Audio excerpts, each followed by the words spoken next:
So again, living room, kitchen. So this door goes to the garage, and then powder room. I won't show you the toilet too much.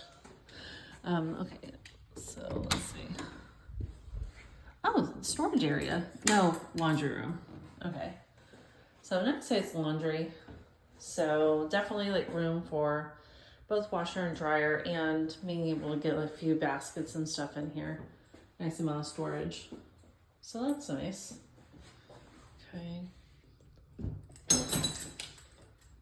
All right, and now let's go upstairs.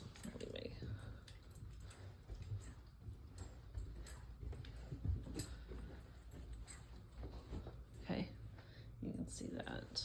And then it comes to a landing here.